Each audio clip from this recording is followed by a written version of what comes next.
It's 2023 and it's time to start reviewing new albums. Today I'm going to review the best album of 2023 so far. Also my first album review, so kind of gets that title by default. But make no mistake, it's a pretty good album. The band is called Blue Fire Horizon and the name of the album is called Disease. So in this video I'm going to talk a little bit about the band, a little bit about the album. I'll talk about my favorite songs. I'll give it a score out of 10. Blue Fire Horizon is a Christian metalcore band from Wisconsin. The sound is basically metalcore, but they go in some different directions. My first impression was I heard a lot of deathcore influence. They are an independent band. The album is kind of a concept album. Every song talks about a specific illness, mostly in the church. So for example, the song Cannibals is about like fighting amongst like the different religions, and all the different songs have different themes. The album is about 49 minutes long. The sound is mostly metalcore. You just take some chances on some of the tracks. They don't really stray from that core sound that much, but in general, it's mostly a heavy album.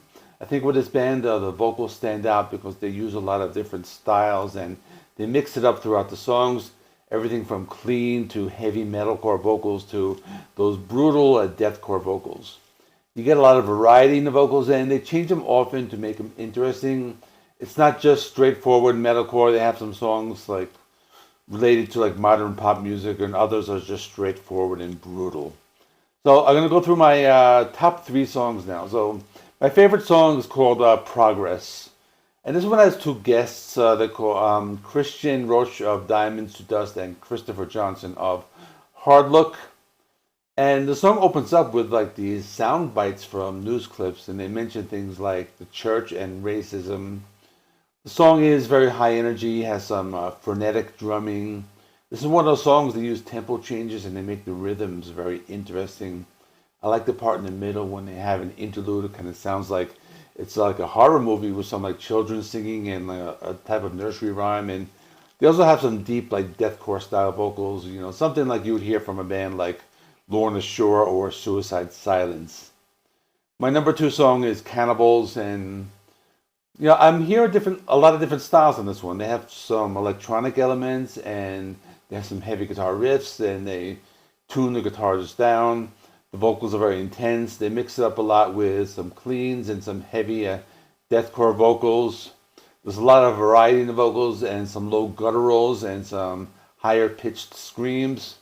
There are also some really killer guitar solos filled with melody.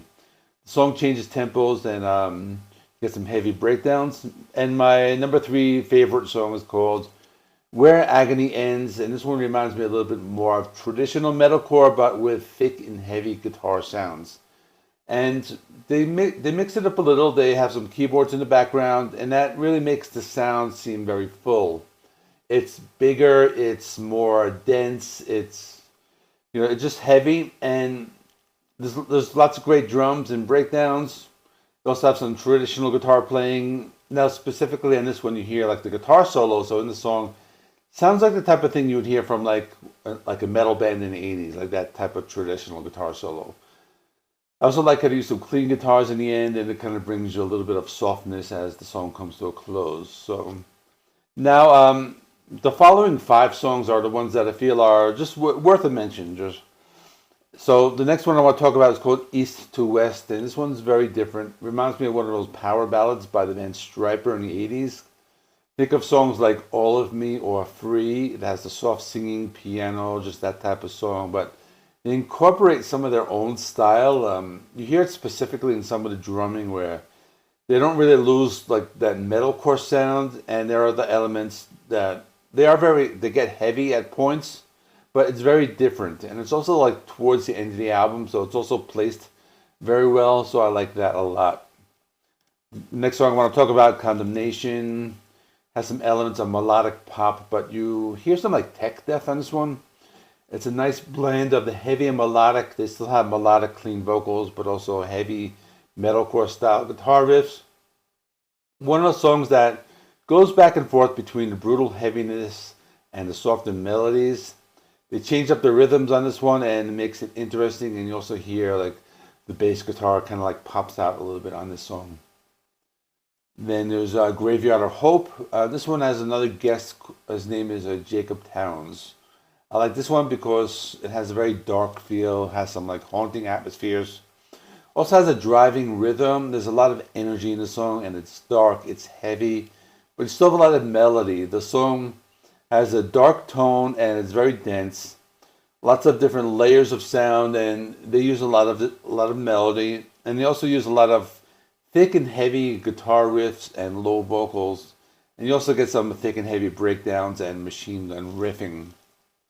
Then there's Fading Memory, and I like the intro to this one a lot because it reminds me of those like post-punk bands from the 80s, like The Cure or Susie and the Banshees. They did those like bass guitar intros, but the rest of the song just plays out like you would expect from this band. Heavy metalcore, these some thick and heavy deathcore style vocals. It's also pretty good. It has some elements of groove metal towards the end, and I like the rhythm of the song. And the last song I'll talk about is called The Hollow. On this one, they do something a little different. They turn it around a little bit. It kind of starts off with one of those heavy breakdowns, and you hear it like usually like here towards the end of the song, and they kind of do it in the beginning. So that's pretty cool.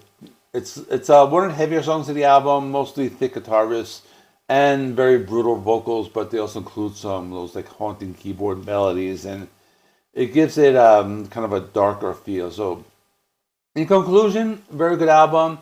They're a newer band, just starting out. They're independent. It's their debut full-length album, I believe, and I think it's pretty good.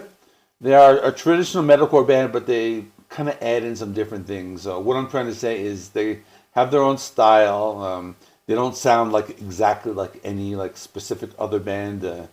They keep that core sound, but they mix it up a little, and they blend like the metalcore and the deathcore. So they're not too much of one or the other. I like this. Like I said, it's my first review of the year, so my score is 8 out of 10. It's good. I enjoyed it. If you like this kind of music, you'll like it. Check them out. Support upcoming bands. And that's all. Thanks for watching. Have some more reviews this weekend.